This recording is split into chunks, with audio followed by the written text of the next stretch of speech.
You are now listening to the Unapologetic and Completely Random Podcast with Jake and Cody Onidi 316. Woo! What is going on, my friend? Glad to have you here. Next episode of UCR is coming out. Jake Cleanhole DeMarco here, wiping like a warrior, getting in the kitchen. How you doing today? The beef in my meat sandwich, the hoe to my me, the man to my man meat. Cody Onidi 316. What's going on, broski? How you doing today? What's going on? Doing all right. How about yourself? We got a good few topics to get into. Yeah, I know. It's just you and I were briefly talking, you know, how things have even changed from your generation, you know, being a little bit behind 10 years or so, going ahead and growing up with the internet, pretty much being a constant in your life, and us not having it. And we were talking about different things. But you know what's crazy with that, though? Like, I knew I grew up with the internet in my life, but I mainly didn't use it my entire childhood because I always just liked being outside. I didn't really care to have a phone at all or whatever. I just went outside, hung out all day. You also still grew up at a point, though, where technology wasn't advanced. You didn't have iPhones yet. You didn't have, you know what I mean? Like, that was still a bit of ways away. So I'm an old person. I'm closer to 40 than I am to 20, you know? I mean, I'm 37 now and born in 87, so I'm back there. Obviously, I love wrestling, but, you know, I grew up on Power Rangers and Ninja Turtles and all that jazz, and, of course, Batman, the tattoo, and everything else that comes through. But I was very amused by, like, the small differences that you know matter so much and make such a big difference. Having a cell phone as a child, I didn't get one until I paid for my own line when I was working at a restaurant at 13. I was bussing tables. My grandmother got it in her name, and I paid the cell phone bill for it. And we had those Nokia bricks, and I thought I was hot shit, about to turn 14, and had a cell phone that I had to pay for. That thing was a brick. You could T9 text with it, you know, where you had to spell in the letters with the numbers. And you could go ahead and play Snake, I believe. And that was about it.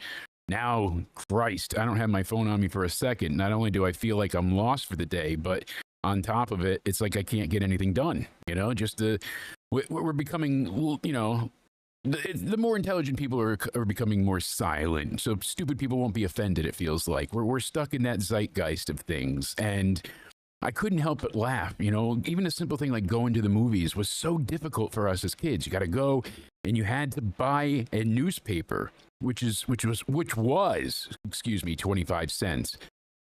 Somehow, recently, it became like $3 for the newspaper, which is ridiculous every day. I was in the newspaper last winter for snow blowing our whole driveway. The local paper around here was driving around, and they snapped a picture of me and put it in the front page of the paper. So I wanted to go and pick it up. Newspaper. See? Once, see, not for good reason though. Oh, not this for the was sped years award? and years and years and years. Like my first day of school ever, I flipped out and threw a tantrum because I didn't want to go. So then I got put on the newspaper. Yeah. They asked my mom, and she's like, "Sure as shit, he's acting like an asshole. So go ahead, put him on the list. Make it happen." Yeah, absolutely. You know, why not? You basically, you get stuck with it. I mean, eventually, you couldn't look up movie times. All right, it's a pain in the ass. You don't have the quarter for the newspaper. You're saving your money for the movies. Movie phone came out, and it's like, oh my God, you had to sit there for 3 hours. Welcome to Movie Phone. Thank you for calling. Your movie is, you know, I would love it if you did find it. That would be hilarious. But it's just, there's a lot of, like, you know, the little differences. Answering machines, screening your calls because you don't know who's calling. Before caller ID became a thing, having to pick up the phone and be like, hello? Nope, he's not here, you know, with a different voice on, or all the things. You'll get a kick out of this. My Uncle Jim wasn't my blood uncle, but he was there since I was born. It was my real uncle's best friend. They were inseparable, so it was my Uncle Jim. And we tortured this poor man for years. So I wish my grandmother was still here every now and again so I can you know, get the full grasp of all the stories, because I don't know how this started, but I vividly remember my mom was deaf, still is, is deaf, So she had a special hearing aid phone downstairs that was a rotary phone. You had to spin the dial, right? And it was very like amplified, super loud, so she could, hear like lower tones on it. Like if I was speaking as a, puberty having adult. While I'm looking up this for you, see, here's an issue with my name now. So when you look up my name, a friend of mine I told you about, who's also named Cody, passed away last year. So anytime I look up my name on Google, AI mode just puts his name and says he passed away. Yeah. I see you right here. It says your high school recognizes your high honor roll. You were on honor roll. Yeah. I got a number here as well, ending in... That was my senior year. A few different digits. I don't even know if that's your phone number, but if it ends in that... I don't know whose phone number that is, but... God. Don't you love it that they just put this stuff on there?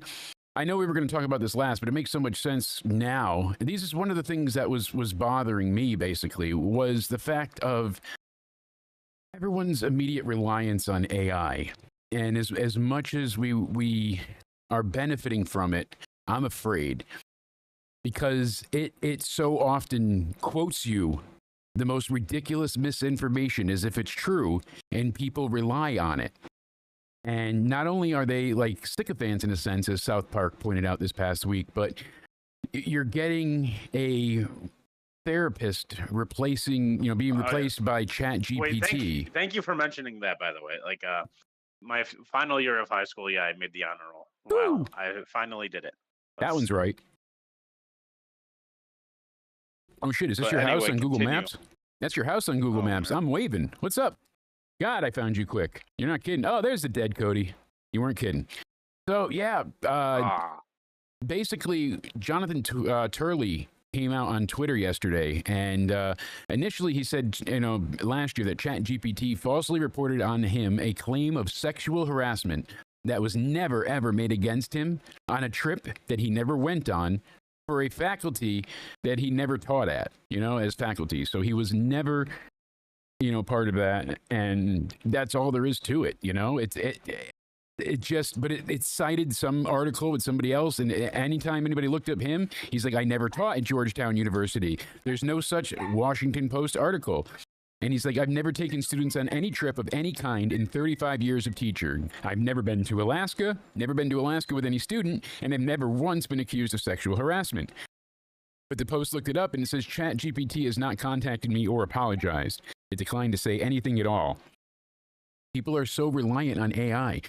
We're having a viral news story kind of episode today, and I don't know if you saw any of it, but there was a woman on TikTok. It went mega viral. She put up, I believe, 20 parts. Danny showed me this before she left, actually, before she ran away. She went ahead and told me, she's like, this is crazy. And you know what?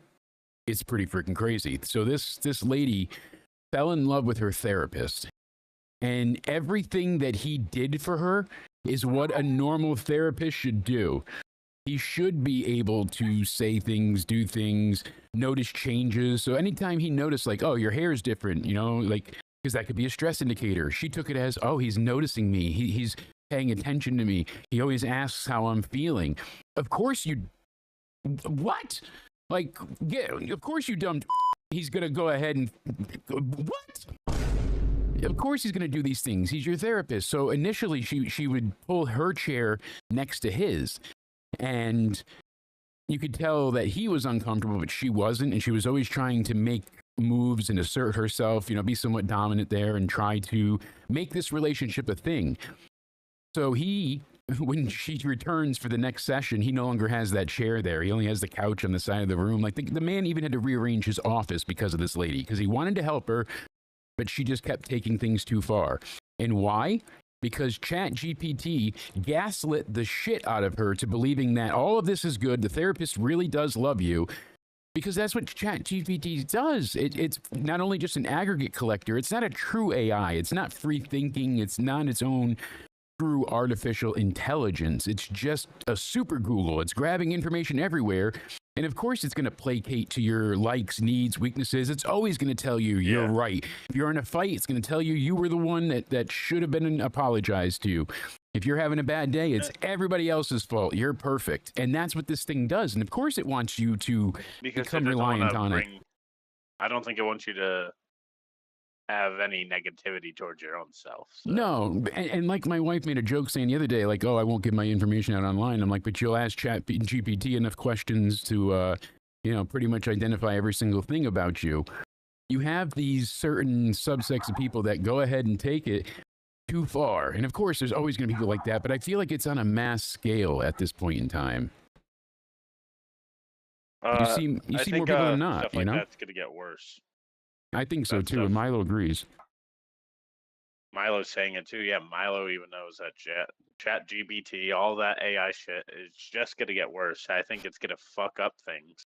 I think so as well, because people are becoming so reliant on it with all the misinformation, with all the issues, the false claims and allegations. Even those be damned. Just giving people the wrong weather, a lot of things can be, far from accurate, and it tries to be accurate. I get that. But even Microsoft's AI system repeated this false story. Like it happened on OpenAI, ChatGPT, like all of them. And it isn't real. And we already have enough going on these days, enough that we're dealing with in society, enough that people just, don't want to have to deal with. And it seems like every time you manage to find a good one, or someone that should be rewarded, it doesn't work the way you intended it to, and that's kind of the trial and tribulation part of it. If you're steadfast and hold hope and faith and whatever you want to call it, that's why I never judge people's beliefs. But you want to call it God, fate, choice, decision, whatever. The next lady we're going to talk about is known as the Burger King mom. So she went viral. A customer walked into Burger King and saw that this poor woman was working alone. And before this, there was a manager at McDonald's that has bad, I guess, blood sugar issues, like a diabetes thing, mixed with some type of sleep disorder. So she is at basically the fry and food station at McDonald's, on the table, laying down flat, just drooling all over it, while customers are coming in and grabbing and cooking their own nuggets and food and stuff. Funny, but still shitty. But this one kills me, because the guy comes in, he sees this mom, she's working alone, she's doing 12-hour shifts. She's a mother of 3, she works 2 jobs, and she was forced to keep that Burger King open or lose her job. Her GM said, fine, you got to work it by yourself, and oh, that sucks, sorry.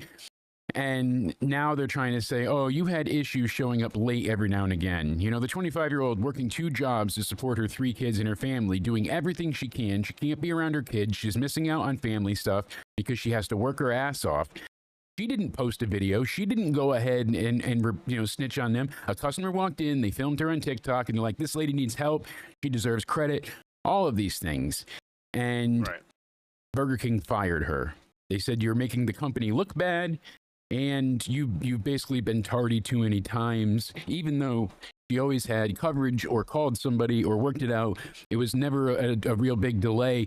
It was always taken care of handily, and it was only because, hey, I don't have reliable babysitting and you guys don't provide anything. You just see these I don't want to call them wage employees, but anyone that's not a millionaire or on a full salary, it seems like, salaries don't even do it anymore like they used to. Getting terminated like this is a life ruiner, and it could get her evicted, and they're on the street. Like, there's a lot of negatives that come from losing a job that people don't even consider in the immediate aftermath. Never mind what happens months down the road. Oh, well, that job had insurance, and now they let me go, so I have to wait and get insurance 6 months after I start a new job, because I got to wait. Sometimes it's a year. Sometimes it's So now your kids are sick. You're sick. Nobody has coverage. Like, there's too many variables. Too many issues. There was a GoFundMe made for her, and the person that put it up, they said, hey, I wasn't expecting this to change, my life, but I really do everything for my kids. And she said, thank you. And she's so far raised almost $130,000, which is incredible. And I want to see her take those beautiful babies on some good vacation, and then find a way that she doesn't have to constantly need help for babysitting and stuff. So I don't want to see it all just go out the door with a new car and some big TVs. Absolutely. plan for the future. Yeah, that's but so fucked up though, because how can you fire someone when they didn't post about it themselves? They didn't want to even expose Burger King for being shitty like that, saying, "Oh, you have to work it and run it by yourself." but He this was is just nothing clearly new. trying to make a living. Yeah. I used to get stuck. I worked at Hollywood Video for many years, and I loved that job. I loved movies. I video games, obviously. Being able to get movies early, especially at that time, 2003 or 4ish, whatever it is there. I was good at recommending movies. I'm extroverted. I like talking to customers. At least one a day always asked me where the porn section was, and I'd have to tell them we didn't have any, and they would become irate because we're a family store. Go to Tommy K's up the street or Mad Mike's Video. They got you covered. It's just the fact of, people. I don't know how people are expected to move on, catch up, not be stuck with their parents. One income doesn't cut it. Two incomes barely cuts it. And now you're working 2 jobs apiece while trying to still have some time for yourself, be in a relationship, have a hobby, exercise, eat, go grocery shopping, go to the doctor, go to the dentist, go to the doctor. There's no way. It's next to impossible at this point in time because you're slaving at your job. Growing up, I was so jealous of my elementary best friend, Brandon, because he wasn't even rich. He wasn't like this, mega, come from money family, but mom worked as a pharmacist. Dad worked as like a flooring technician at some, hardware type thing, but he made a really good amount of money. They had 2 cars. They always went on vacations. They had the swimming pool, the house, all of it, the white picket fence. Nowadays, those same jobs, you wouldn't be able to get any of that. And you have people going after him and calling out wage workers like, this is your job, this is mine, do your job. And it's like, so you want her to work alone, And as I said before, corporations, especially corporations, not private ones as much, but it still happens, obviously. But you look at Starbucks, Burger King, McDonald's, these big titans in the industry. These things happen all the time where stores are left open. GameStop does this all the time. Oh my God, it was terrible. You have to work by yourself for 14 hours a day in high crime areas when you're robbed all the time. My buddy did that and then had to go to Radio Shack after that all the time. And Radio Shack used to get robbed just as much. I would be there alone by myself on Sundays at Hollywood Video, and we had Game Exchange attached to us. It was like behind a cage. So you can go over there and buy your video games, but you rent them from us. And the store was really big. And it was one of the Sundays. And a guy came over and he's like, oh, I lost my wallet. So him being on the floor and looking for it and shit, like I was helping him look for it. But he must have cased the joint well because he knew where to stand where he wasn't on camera. And what he was doing every time he bent down, he used a magnet, opened up our plastic case, took out the game inside, put the empty case back in and closed it up. Because we had one of those slide magnet locks and had some prongs that went into it. So he must have worked at like a video store, FYE. That's hilarious. That's actually kind of, don't do that. Right? So he went ahead and he stole something like 40 games and 50 movies during my shift. And eventually my manager at the time, her name was Ellie. Coolest lesbian girl I've ever met. I wish I was still in contact with her. She was amazing. She was such a free spirit. It was incredible. And she went ahead and she's like, oh, we're going to figure this out. Don't worry. She's like, I'm not going to let you get in trouble because they were mad at me for allowing it to happen because I knew, And we ended up like sketching the fish design that was on the back of the guy's leather jacket. We gave it to the cops. They checked the cameras and they were able to figure out the license plate. Bob's your uncle. They get the guy. We had people shoplifting like a few days later. And as they're taking stuff out of the store, I'm like, hey, what you got? Like I caught him doing it. It was obvious. So he tries to bolt out the door and I just go and hold him up against the door while they call the cops. And I'm like, look, I did something great. Not only did I hold him for police, but I went ahead and I stopped robbery from our store. I almost got fired. Yeah.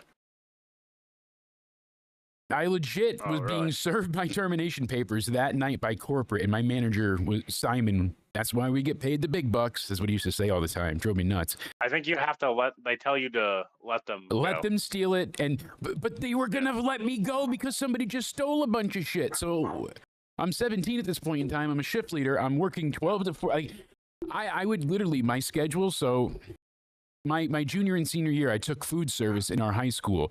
And the way they did it, it was a multi-course multi-day course, I should say. So we had block schedules. Every day we would only have 4 classes.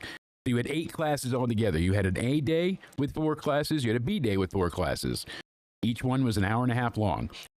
So because I had 2 blocks of food service every day from 9:30 to noon or 11, whatever it is, I was in food service every single day. I would get paid to set up the sports banquets, the band, concerts, and any type of sporting event at the school, any meeting for the teachers, an award dinner. We catered. We would go and we would raise money by selling like apple crisp, pasta fazool. We did like 2,000 pounds of apple peeling in a day, like nuts stuff. And we used to make big money. We fed the homeless shelter for 30 days. You want to see grown men cry? We gave them shrimp. We gave them lobster, steak. I mean, no bit spared at all. We fed those boys for a whole month and they were crying over the meals we gave them. It was really touching. So I would work. I would go in at 6:30 in the morning and I'd set up everything for food service, go to my first class, and then I'd go from like 9:30 to the rest of the day on a banquet day, which was pretty much every Friday. We had something. So all day Friday, I would work until 4:30. I'd come home, I'd shower, I'd be at the restaurant. No, I get out 3:30, excuse me, be at the restaurant by 4. I worked at Duty's Irish Bar and Grill. And with my grandmother as a busboy, and then a waiter, expediter, short order cook, dishwasher. I did it all. And I would work from there till 1 a.m. when we'd shut the bar down. Then I would go and my grandmother would drop me off at Zandri's, the catering place up the road here. And I would set up overnights because Fridays they would have bingo or a party they'd have to break down for. And then we'd have to set up for the weddings on Saturday. So we got to watch movies that I would bring from the video store on this 100-inch projector screen, watching Boondock Saints. For thee, my lord, for thee. Power hath descended forth from thy... I can't do the whole thing right now, but I can. We just don't need to hear it. So my feet may swiftly carry out thy command, and we shall flow forth the river to thee, and teeming with souls shall ever be, and nomine Patri et Filii et Spiritus Sancti. I had to, sorry. And we'd set up for the wedding. I'd go home about 5 a.m. I'd sleep till about 8, and then I'd open the video store up at 9. Set it up for an hour. We'd open at 10. I'd work till 3. I'd go into the restaurant at 4, come home, go to Zandri's, break down the catering, and then open up the fucking video store the next day. So since I divorced my parents, I had to prove that I could take care of myself financially. I had to basically be an adult early if I wanted to prove my own independence and not stay in foster care. And going through all that shit, so I had multiple jobs. I always had to have money. And I pretty much needed to finish school, so I didn't work during the work week. So on the weekends, I wouldn't sleep. And with the insomnia, it wasn't that hard. I would be up for like 3-4 days at a time, and it doesn't really affect me. When I say that at times, like I'm genuinely not exaggerating. Poor Paul was talking to me through text. I sent him a bunch of shit throughout the night, blowing up his phone. But I've like legit been up for days at this point. That's just me. So it didn't bother me then. Now I could never do that much back to back. My God, but I busted my ass, And then I'd be working all day alone at that goddamn forsaken video store because it was a good job, but it was just very tedious. And it got to the point where, senior me would be either very inebriated or very high on the job. Like I should have been let go 1,000 times as a teenager. People would come in asking for movies and I'm like, it's over there, that kind of thing. Just because you're working for yourself all day. My now wife was actually one of the ones that used to drop off some brandy to me while I was working. And I put it in the soda fridge where we used to sell popcorn. And then I would use how you guys met? No, funny enough. But I used to smoke the bong that we had in the employee bathroom because it had a huge exhaust fan. So we would each one by one go into the bathroom and just get fucking ripped and then come back out. And the industrial sprays we had just took out all the scents. Didn't need much. I wish we had carts back in those days, but I'm telling you, it worked out. And it was actually one of the new kids. He came back. I can't remember his name, but he left the job because he had like a mental breakdown. He had a lot of mental issues. They didn't fire him. They just were like, hey, if you ever feel good again, you can come back. Just don't kill us, kind of thing. So he's working with me for the first time again in like 9 or 10 months. And I'm like, oh, what's going on, bud? So he sees all of us going down to the bathroom. He's like, oh, what's going on? And I'm like, oh, we all smoke in there, and figured he'd be cool about it. I was like, oh, here's the key. Go open the bathroom, take a few hits, and come back.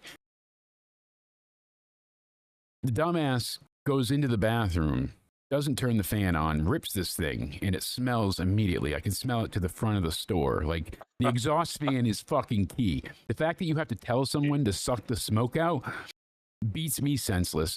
So the manager from Game Exchange, who's there every Sunday, comes over and knocks on the employee bathroom door, and this dumbass doesn't spray anything, doesn't hide the bong, just opens the bathroom door going, what? Now the manager there sees the bong, and I'm like, oh, we're all getting fired. What does he do, though? He locks the key in the bathroom. So the manager comes over to me, and he's like, your new guy's smoking in the bathroom. I'm like, oh, he is? That son of a bitch. How could he? Stoned off my ass, just funneling popcorn down my 400-pound gullet. You didn't know anything about it. Oh, absolutely. Fuck him. You can go have another mental breakdown. I'm not losing my job. I was probably shit-faced. So he locked the fucking employee keys into the bathroom. The Game Exchange guy doesn't know it's the rest of us. They're only going to fire the new kid. So we're fine. But we got to get the bong out of the bathroom. And the key's in there. I have no idea what we're going to do. The only time I thought my jail-ridden father would come to use would be to pick a lock. No, he shows up all fucked up and can't do anything. I promise on my daughter's head, none of this is a lie. I have to turn off the security tapes to sneak my father in to have him try and pick a lock, get us into the bathroom door. Because I was like, how can I lie? Simon goes in there first thing the next morning. Like, he's going to find the bong and the keys in there. He's got his own keys. We're fucked. We're going to get arrested because weed's illegal at this point. We have a giant bag of weed in there that we keep in there. Like, usually everything's hidden. So we're all going down. I'm like, Jeremy, you're fucked. He's like, no, you're fucked. And I'm like, wait, I've got it. And we called my buddy John. And it cost us. It cost us dearly. A lot of McDonald's 20 packs. But we had him climb the fence over the top of it. He was so skinny it worked. He wedged himself over the tiniest little 4-inch fucking gap and made it into Game Exchange. Took their keys. Right now it's 1 a.m. Our cameras are off. I'm waiting for the police to show up because I don't have the alarm set. And if you don't do it like by 1, they usually show up. And I'm like, they're going to see all these people in here. My father picking a lock. I'm on a ladder trying to climb through the vents. Like, we're trying to think of anything we can, high, drunk, and dumb, at the video store. And he climbs over. He gets the key. It was like that Raiders of the Lost Ark meets Rocky, like just ultimate bro moment. I've never been so fucking proud in all my life. Oh. He's like, you're going to owe me one of these times. You're going to owe me. And I don't know when. I don't know where. But you're going to owe me. And I'm like, John, I promise you, whatever you need, I got you.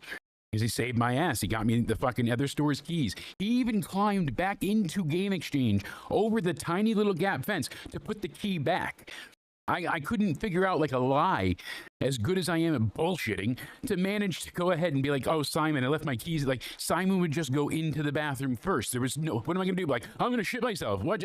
Go in the other bathroom, the non-employee ward. Like, there was no lie. Or if we didn't get in there, we're all fucked. So John saved us. Loved him. I probably should save it for another episode. It'd be better. But I went ahead and my payback to him, so bad. We go to McDonald's and I buy him his 20-piece nuggets, like midnight here. They just started the 24-hour McDonald's in our local one. So, of course, that's like the hangout spot. We pull through, we get his nuggets and get the bag, and we're driving away. Sober. Not high yet. Got to be responsible. And they look in the bag, and I always ate Taco Bell. I had them stop at Taco Bell for me. I always get a Crunchwrap Supreme. That's why I was fat. They would get like 40 nuggets each, though, these skinny little bastards, and fucking down them with like 10 packages of sauce. That's what I want to know. Like, how do the skinniest people see them eating a whole feast all the time, and they're like the skinniest, scrawniest people? So how did I meet Courtney? Courtney is the other friend's ex-girlfriend, my former best friend. I took his girl. I broke bro code bad. He wanted to kill me. He was really pissed. But I'll put it this way. I knew instantly that I was in love with her, and that it wasn't like this childhood, high school, romance. I'm like, oh no, we're gonna have a child together. We're gonna, you know. I didn't know I was gonna be sick. I don't know. I probably wouldn't be here if I knew what I knew now then. I probably would have just clicked exit a long time ago. But the way it's worked out, I got too much to live for now. So, you know, you think of like the what ifs, and those are the things that'll get you lost. You know, talking to an old friend that lost his grandmother, I was trying to let him know, just, it'll be okay. It's painful. But being hung up on, I didn't tell you I love you enough. I didn't say goodbye. I didn't get to tell you how much I care. Maybe you didn't say goodbye, but that last goodbye was not going to bring you peace. There is no solace in death. You can find comfort, but there's no solace. Comfort that they're no longer in pain, that they're free, that they've moved on, they're somewhere better, whatever you believe, whatever you think, right, whatever gets you through. And I really, for a long time, like I said, I had a tough go of it because I beat myself up with guilt so tremendously bad when my cousin hung himself, because I didn't answer the phone on Christmas Eve because I was busy. I was setting up playing Santa, and he hung himself that morning, like right after he called me. And a lot of people put that on me for a while, like, oh, you didn't save him. You didn't help. You could have fixed this. And I have to tell myself and believe it, Mr. Cleanhole DeMarco, that front to back, you're not a savage, and I'm not an idiot either. And it took a lot of therapy to realize that I couldn't help him. Just like you can't, saying goodbye to someone you lost, they know you love them. They know you care. And this is why we tell you, you know, Conman put out a great tweet before. He's like, why does everyone have to be assholes on Twitter? And I hear you. You know, it's fun to have that discourse, but people are so just explosively angry nowadays. And it's just that general topic. Like a similar situation happened with my mom and uncle when my uncle passed away because he got into drugs and stuff. And my mom said don't do it again because she helped get him therapy and like all that. Like she put him through rehab, and then he goes and does it again, and then she's like, well, I'm not visiting you this time because you're doing this to yourself and you think it's a game. And then he called and said, I'm doing fine. Then she's like, I'm glad you're doing fine, but I'm not visiting you anymore because you keep doing it. And sure as shit, the next day he passed away, and she's always had guilt. Without fail. Like shit, like being an asshole, saying like, I'm not visiting you. You keep doing these drugs, now I'm not visiting. So she's hung up on that. Every time it seems. And but you have to know, you know, there was nothing more in that moment you could have done. And that's the thing with addiction. Oh God, it's addiction is so hard. I mean, so impossibly difficult to deal with. And what sucks the most is like you talked about, like someone hanging themselves, like someone unalive themselves, like a neighborhood friend, like during my childhood, and then they never told anyone they were which is worse. Like you just didn't know, and a lot of times you don't know. Yeah, it's hard to know. It's hard to guess. You don't treat people like shit. Like I've been through communities where they'll just lie about you. Like for what? Just jealous of communication with someone. Like and what do you get from it? What do you get for it? Nothing. That's why it's not good for. Because what if someone's having a mental breakdown, then they're taking it out on other people? I get wrestlers should defend themselves sometimes, but that's why some of these wrestlers shouldn't like go out and just like respond and post a photo of them making fun of their facial features and stuff. Because what if they're depressed and now you just got the whole IWC clowning on them, and then that's how it is with all of this. And I just I know I sound like I'm virtue signaling, but I'm not. You know, I'm not perfect, and I say terrible things at times. But I use a lot of humor and sarcasm to deal with emotions, and that's always been like a defensive wall for me. Humor has been a good way to handle the shit, the bad, the worst of it.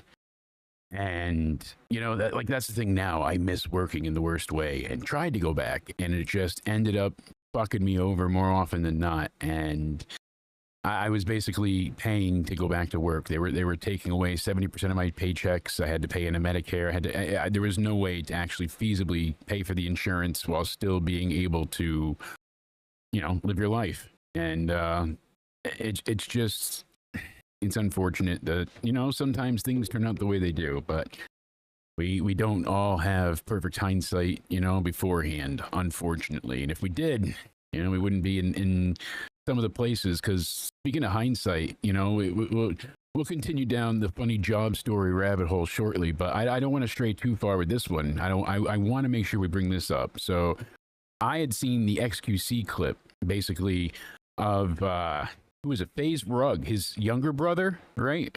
Older brother, I Or believe. older brother, okay. Yeah, you would think it's a younger brother, but Looks like it. But, yeah, no kidding. I guess the younger brother's a more mature person.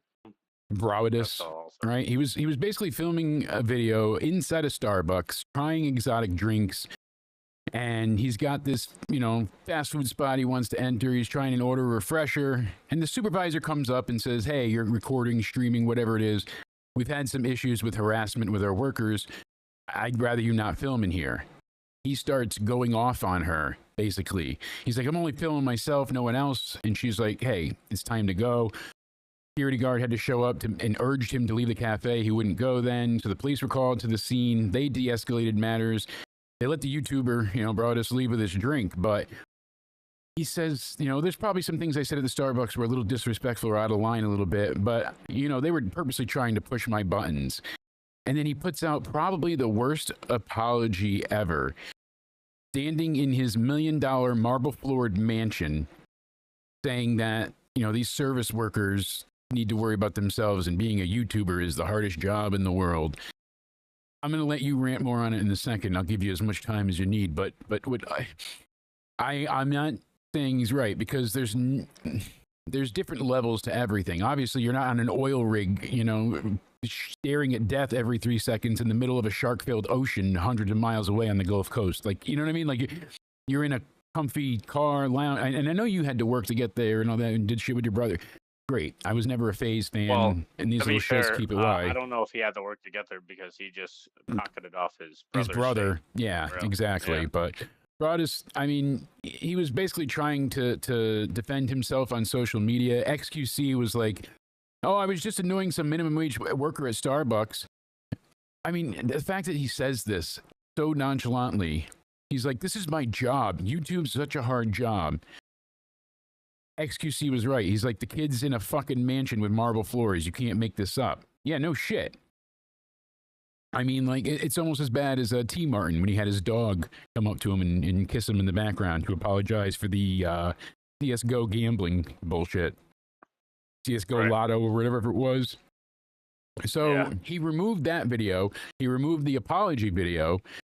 And XQC and other streamers just, flamed the fuck out of him for a terrible take. But he was looking down on everybody as this, rich titan. You're going to do what I tell you to do. And again, with that mentality, the changes from yesteryear to today, my childhood till now, that's social media. The cashier, he asked the cashier, like, "Do you have anything better to do?" He said, "Maybe you should go get some pussy, bro." That's what Broadus said to the worker. Right? Just ridiculous. What kind of shit is that? It just the whole thing is it screams ridiculous. Entitlement. Yeah. And then Broadus was like, "Oh, this guy's on a power trip. You want to play some of it?" I don't know if we can. I'm working on seeing if we can get any of it looped in, but he said, I think we can, if we just. We'll go through it quickly, but yeah, he wants to go ahead and which just unfortunately sucks, but this guy just doesn't make it easy on anybody, unfortunately, and that's kind of the problem that we see. And he's here to go ahead and just crap all over people. That's his intention, and unfortunately, kind of seems like that's his goal. Ultimately, the thing I didn't understand, though, the worker didn't want to be filmed in the first place, but then he goes and posts a whole YouTube video on it while filming the guy, and he pulled out his phone double recording. It could have been some of the other employees, maybe not have been just that one. They were kind of trying to say, like, the hey. Supervisor was just like, let's not. Like, you can take your order. Then, like, it would be so simple. Just go fucking take your order, turn off the camera. and turn back on the camera when you go back outside. Exactly. I don't know how. And if you really wanted to film, you wasted take like 10 minutes of both of our time. I'm sure you just wasted 10 minutes of both of our times, he says. So I'd appreciate it. You know, and he's going on and on like you guys are wasting my time. You're screwing me over. You're causing me. If anything, go to another headache. Starbucks. Is it that hard? And for him to go ahead and argue with them and just stand there and argue and argue and argue. He's like, the privacy of others, I'm only recording myself. And then you didn't give me another one, though. He's recording. He's like, you didn't give me another warning. So then he argues and argues, and he's still filming the cashier. So I guess it really didn't matter. Yeah. I guess it didn't matter that the cashier, because the cashier was filmed. I mean, like, do you need any of this to happen? I mean, the security guard ushers him out. Yeah, it's still going. He's so pissed that he can't film in there, so get your drink and film outside. Why is this such an issue? Or if you need to film yourself taking the order, go to another Starbucks that will allow it. Exactly. They have ones on the app that say, you know, filming friendly or privacy now, I guess, in California, so. Bro, like, I'm over here waiting for the cops, the police to show up because I wanted to order a Starbucks drink. Like, oh my God. It wasn't because you wanted to order a Starbucks drink, you entitled asshole. It was because you went ahead and treat people like they're beneath you. You called them minimum wage slaves and managed to throw off every insult you can. Oh, you're wasting my time when you could be getting pussy and you're poor, huh? Yeah. What kind of attitude, response, in any bit of this is this? I mean, this stuff is just pure insanity. So what does he do? He goes back into the Starbucks filming. After just having security take him out, goes up to the worker that was in the back that heard all of this, because the same guy's still right there. You can see him in the corner, right behind Rodis, and this guy here now has to deal with it. The drink could be made in like 2 minutes, and then I'll be on my way out. He was like, up to me, the transaction would have been made already. Well, guess what? He's like, everything would have been straight. But it's not up to you. It's up to the manager. The manager's trying to keep his employees safe. And maybe he didn't want to say that. Maybe he was just trying to be nice. Yeah, if it was up to me, I would just get him to shut up, maybe. But like, when my friend worked for Radio Shack a couple years back, when I was still 600-pound Jake, he picked me up in a sky blimp to get me out of the house with a few big cables. Got to wedge me out that front door with a lot of Crisco at that size. He goes ahead and he's like, hey, do you want to help me do some fundraisers for Verizon that he was working for? Maybe it was Radio Shack. One of the two, because he sold cell phones at both. So it doesn't matter. He's selling cell phones. People come, they spin a wheel, they get a prize, and then they can donate to the kids' softball and like all these different things. It was fun. And we had people come up, and we were inside of an ice cream store in the corner. It was like a taste of whatever town, taste of Stratfield, taste of Groton, you know, one of those kind of things, you know, nothing local, but wherever his business was located. So we were going to go ahead, and we were there all day. And partly through, like I said, it was only a couple of years ago, we had somebody come through, and they were filming him and I. But the ice cream shop was like, no, sorry, you can't film in here. It's against our policy. We had an issue, all this stuff. And they threw a fit like he did. And Josh and I ended up like being like, come on, really? Like walking people out. Like, you're going to get that heated over this? And it just, it blows my mind. So now he comes back to go inside the restaurant to argue. Like he hasn't given it up yet. He's not letting it go. And I can understand saying, oh, YouTube is such a hard job, but maybe initially, like right now, I want this to succeed, but it's struggling. It's not easy. Some things do well, some things don't. He's comparing the Starbucks worker's job to his. His $1 million wallet. His job is mobile. His job's mobile. He doesn't have to be filming at a Starbucks. He could film anywhere. Be realistic. He probably doesn't have to fucking work ever again, Cody. He doesn't have to do a goddamn thing, and you know it. They have enough money to probably sit back and just do nothing. But the attention, the clout, everything they get from this. Rich. I mean, so here's the cops now. Now you got to get the cops called because you can't leave the store. So the cops are like, make him his drink. Give the crybaby what he wants, and let's get him the fuck out of here before he throws a fit, and I got to taser him. He's like, it's not my business. This is what's got to happen. And then look, oh, he's smiling because he got his way again. Oh, you happy little fuck. Oh, here, officer, I'll hold the door for you. Now I'm not a cunt anymore. I'll be a perfect gentleman because the police are here. Yeah, do it. Yep. Ask them. Can they arrest you for the thumbnail? So that's what you learn from all this. Like, come on. Cody, help me here. He said he was going on a mental health break and all that, but I think yesterday he posted a video about making a joke the entire time, asking if he can record in here. It's my job, right? Yeah, like, he was back streaming. Milo doesn't agree either. He was back streaming all of a sudden, just making a joke of the whole thing again. Ridiculous that he's this freaking deranged. Is Amazon here, Milo? Christ. I believe his brother even called him out on it. FaZe Rug. I think his brother said they're polar opposites. He needs to be called out. Absolutely. And I know we're doing like a non-wrestling. But today, I have to mention one thing while we're talking about, assholes and viral topics.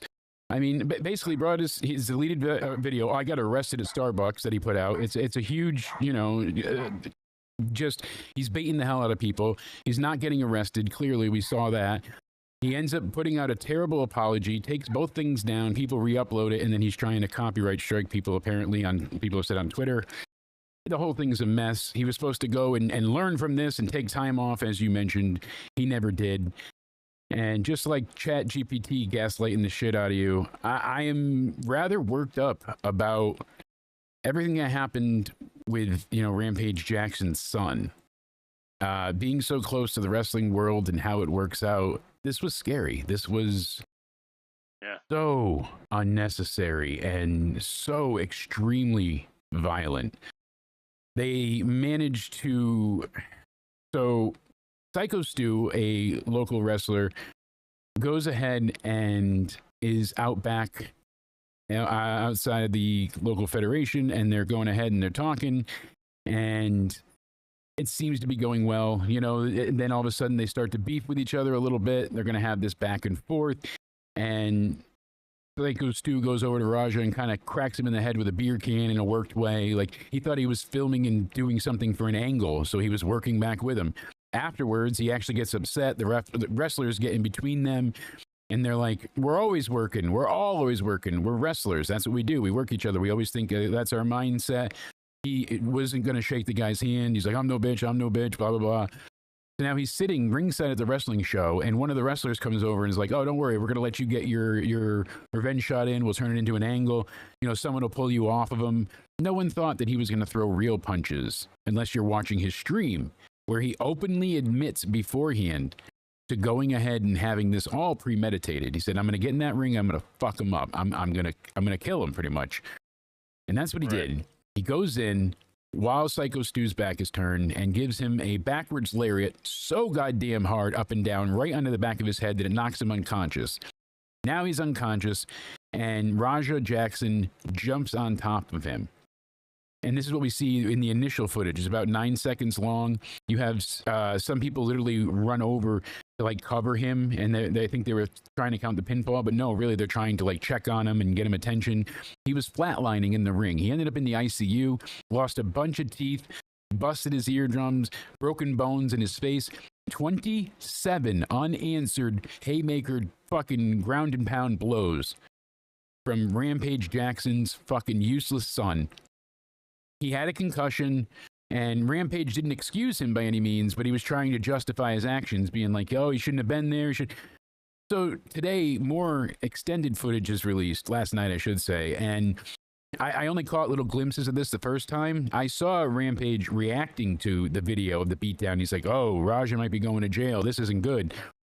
But there's audio there of, and now video on Kick of Rampage, because he's streaming. He's like, I just saw your stream. You're at wrestling? And he did everything he could but call his son a freaking because that's what he did. He's like, oh, you're a bitch. You're bitch made. Why are you there? That shit's fake. Why are you at wrestling? This is ridiculous. You're embarrassing. You're a bitch. This is your dad. So the kid is just a kid. He's still young. He's sitting there in the crowd just hyping himself up the whole time. I'm no bitch. I'm no bitch. I'm no bitch. And when he doms in the ring and he beats this man near to death, no one knows initially that he's punching him for real behind, so the people aren't pulling him off yet. Was this supposed to be the script, where he was supposed to just come in? No, he was supposed to get on top of him and give him fake punch, and somebody was supposed to pull him off of him. But I guess this wasn't explained right. The punches were supposed to be real? No, he just turned it into a real angle. So they let everybody know, hey, yeah, you're going to work. We'll make an angle out of this. When it's your time to run in, I'll come over. I'll tap you in the back and let you know. I mean, the man that was beaten to a bloody pulp, his fucking mother was in the audience. Can you imagine watching your child get pummeled to death in something that's supposed to be a fake sport? I mean, I know I hate the F word, predetermined. If it was my kid, I don't care if I get arrested. I'm going in there. I'm going in the ring. Like, Gets... I don't know how she didn't react harsher sooner. God knows, maybe she's just too elderly to whoop some ass at this point. So but imagine if it was your kid. Do you care if you get arrested or not? Or are you running in that ring if you realize it's real punches being... This is battery. No. This is assault. This is attempted fucking murder. This is insane. He could have died.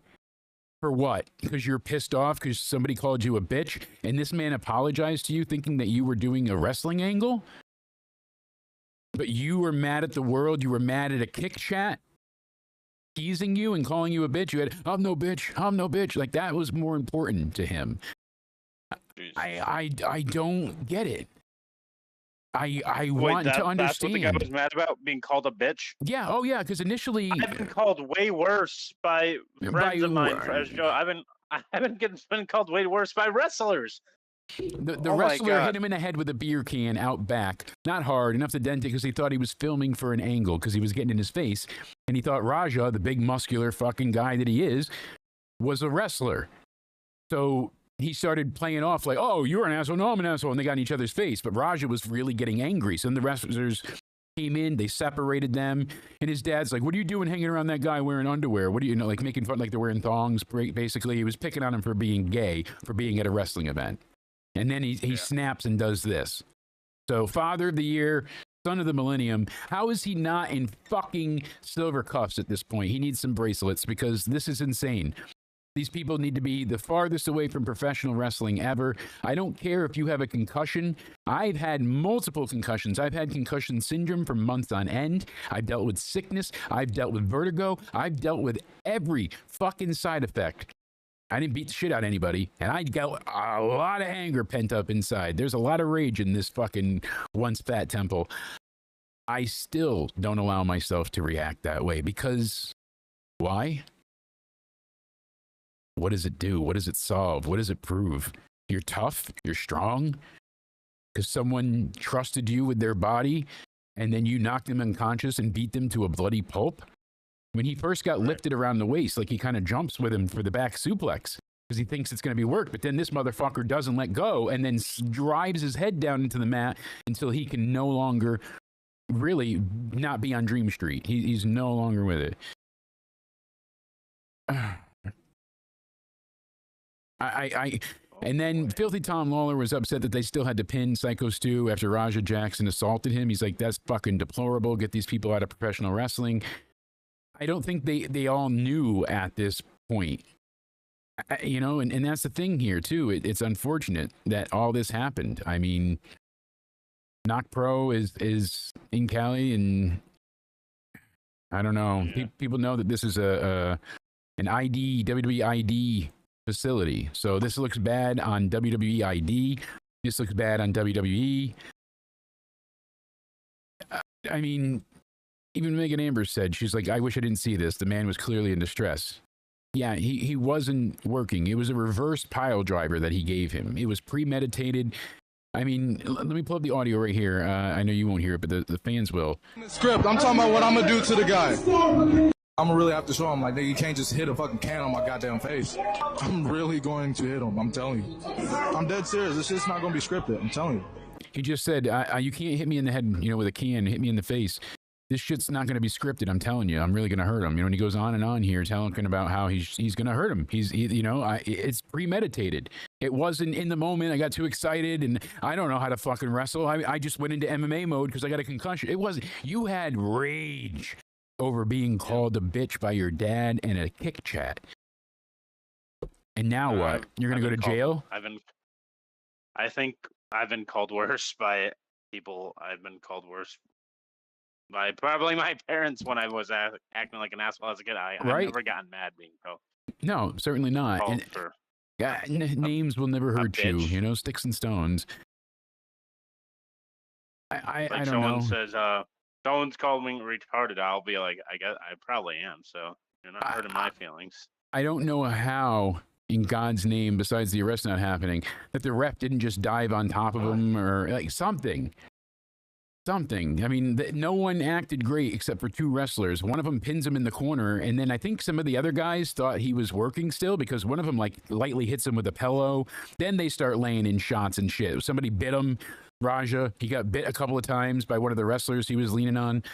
Not that you don't deserve it, but I wish that, it was an even fight. If give Psycho Stu a chance to fucking defend himself. Don't take him from behind.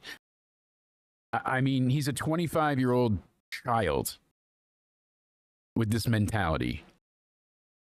Rampage said, I want to clear up the misinformation about my son. When you're in your 20s like that, it could be...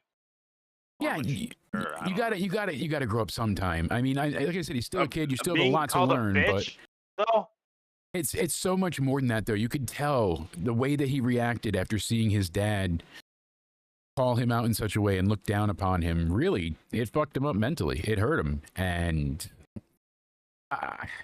you could tell he was like, "Oh, I have to do this now. I have to make my dad proud because he said I'm a bitch and wrestling's gay and this is ridiculous and I shouldn't be there."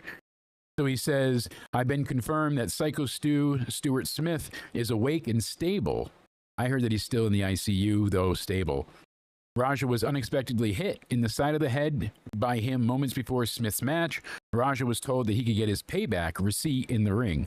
I thought it was part of the show. It was bad judgment and a work that went wrong. Bad judgment? They trusted a guy to be professional, and he beat the shit out of somebody by taking the biggest liberties we've ever seen in the ring.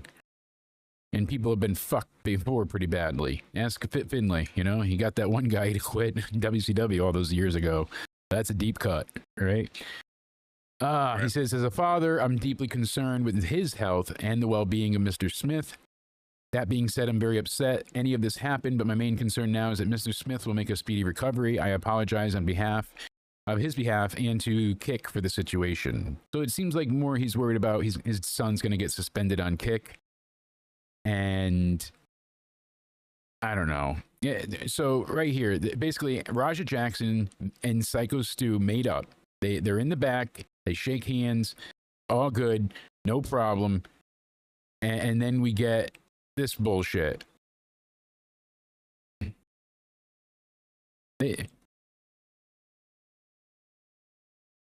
See, so they're talking briefly here. Like, you give him his receipt, one punch, one thing, not knock him unconscious, and 27 undefended blows to the face, mouth, head, eyes, and, any other sockets you missed. You run in on his shit, you fucking give him his receipt. You remember what a receipt is? Give him that fucking receipt, bro. Tag his shit. Crazy. I just don't understand, this poor man, he's in the hospital at this point in time. He was in the ICU, as we said.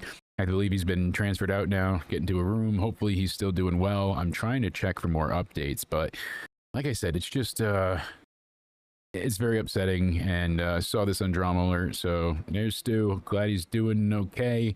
Sure, he's in a ton of pain, poor guy, but hopefully all the will wishes get to him, and he gets recovered that was on quickly. What? Drama Alert? Yeah. I mean, this went national. It's on CNN, Isn't this HLN. Isn't this a WWE ID school? Yes. Yep. Yeah. Knox Pro, whatever it's before. Yeah. Yeah.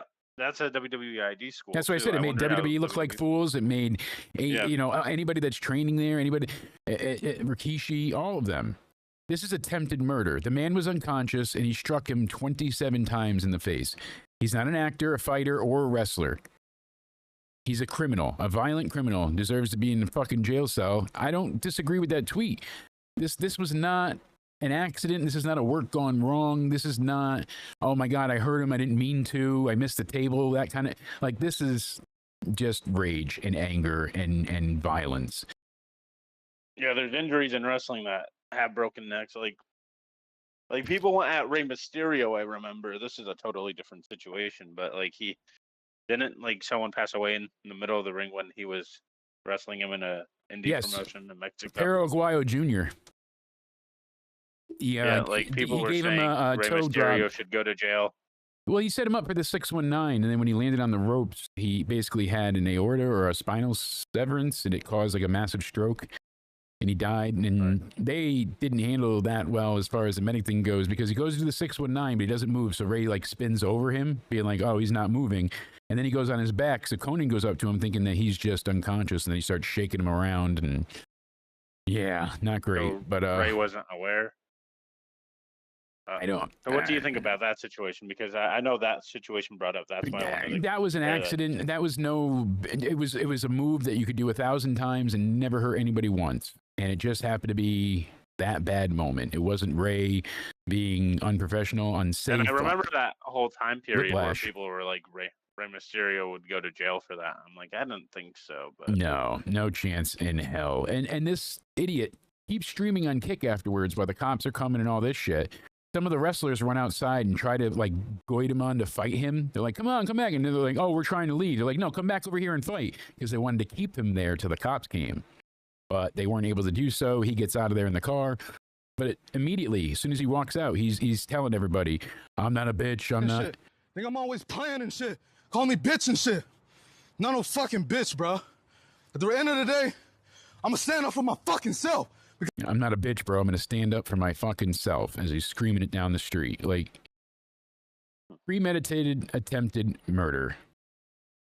What's he going to say? It's always been my dream to fuck up a pro wrestler. He's like, it didn't even hurt. That's him, going ahead and saying all this stuff. He's like, you're about to see a fake crash out, and then he did all this shit. I mean, come on. Yeah, I mean, everybody's covering it nationally now. I mean, this guy at Knox Pro Wrestling, he's Psycho Stu is a former Army veteran. He suffers from PTSD, and he used pro wrestling as an outlet to get away from his personal issues. This guy has helped so many veterans, done so much in his, non-military civilian life, and being in front of a crowd, it gives him a patriotic sense of anxiety relief. And he turned pro in 2009, and he's just been out there when he got out of the military and having fun with it. And now this. And it's heartbreaking. I hate this situation. I hate everything that happened here. And XQC, I'm bringing him up one more time, he had a great take with the broadest comment. And then to leave us off here, he goes ahead and he says, a kick ban? Brother, where is the police? Most human beings pummeled like that would just die.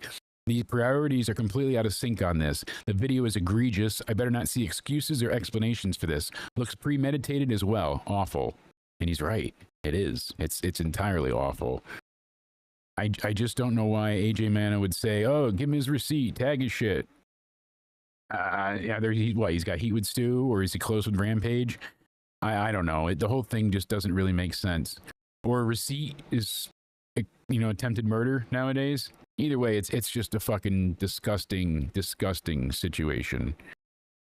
I mean, this man is just a family man out and out. And there was no violence or ill will or intent in his heart. Anybody defending him, they're going full that's all there is to it. I don't know. I know we have more funny job stories on your side and mine to tell again as well. But we basically just wanted to talk about some of the viral things that we've been discussing with each other in the chat. We stayed away from wrestling news and rumors, but I wanted to cover this just because it went so national.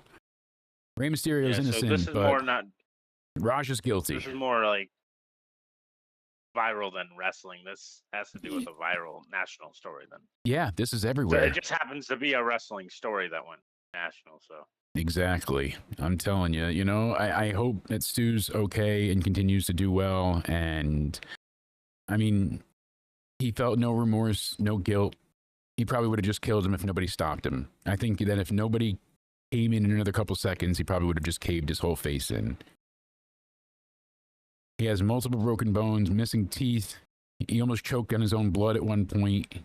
He went flatlined, but he's, stable. So it's positive news. I mean, Raja Jackson grew up in the nicest home and everything from his dad, for the most part, being a professional fighter. He didn't have the hard upbringing like people see everywhere. I'm not saying you can't have issues, having money, but It's not the Right. same drive. It's not the same necessity. I mean, he split open and busted this man's face into oblivion. He literally, you can see his teeth caved in here. There's blood coming out of his ears. I mean, the whole thing is just god awful. And dude did not deserve a lick of that. And it just breaks my goddamn heart that he had to be hurt that way. It's bad enough that wrestlers get hurt in the ring regularly, but Knock Pro is going to be under scrutiny now. And That's an issue though. With people don't understand, like they actually get hurt, wrestlers. I think because everyone thinks it's just fake. yeah. I don't know. It's just all of it is upsetting, you know. It is, and And we wanted people to leave you defending people that are just what they are, retards. If you're defending that person, you're just fucking any of retarded. it. How do you defend any of this? Yeah, I like that Rampage Jackson got community noted for misinformation, though. That was funny. So Rampage, you know, on that big apology tweet that he had put out. Gotta love community notes, you know. Before we get off the strike when air. the time is hot. Football news for Uh-oh. my Redskins. We don't call them the Commanders. Not anymore, no. No, we call them the Redskins, right? Would you call them the Redskins? I would stick with it, absolutely. So they signed back their top wide receiver, Terry McLaurin, which they needed because they said they're chasing a ring this year. So thank you, Commanders or Redskins, whatever you like to fucking call it. But thank you. That was just news I needed to bring up. Yeah. Hey, I'm glad you brought it up. I'm distracted because I wanted to see the community note. And on Rampage Jackson's Twitter, it says there's nothing wrong with fighting for the right things. So you know how he feels. Yeah. Community note said the incident prior to the wrestling match occurred hours, not moments beforehand. Wrestler Psycho Stu had already apologized to Raja 3 times. Despite this, he entered the ring and punched an unconscious man in the head 22 times before he was overpowered. Yeah. Very helpful. Like that community note, because it's true. So clear up that community misinformation there, Rampage. But speedy recovery to Stu, and hopefully everybody here got to see our reviews. We had, Big Into Somewhere Day yesterday. We covered AEW Forbidden Door as well as NXT Heatwave. This upcoming weekend, we will have Clash in Paris. This Wednesday, we'll be live with Into Somewhere Weekly. Make sure you catch that as well. It's going to be a hell of a time, and we should be around for the Raw review tonight. So we'll take it as we leave it, but as long as it works, it's all that matters. Cody, my good man, tell these people where they can find your sexy self. You can find me over on my Twitter or X, whatever you like to call it nowadays, at Judgment Day Era. You can find me over on my YouTube, which I need to post gaming content at Judgment Day Era. And you can find me over on my Instagram at Cody_Onidi_316. Yes, indeed. Thank you so much for being here. We appreciate you guys listening to the latest edition of the Undisputed and Unfiltered UCR. That's right. We'll see you next time. Hope you all stay sexy. Follow me on Twitter/X or Instagram at Countdown Ended. Check us out on Spotify, Into Somewhere. You can go ahead and find us pretty much everywhere. And YouTube, make sure you subscribe, youtube.com/Jake DeMarco. Everybody stay sexy and have a great day. We'll see you live soon.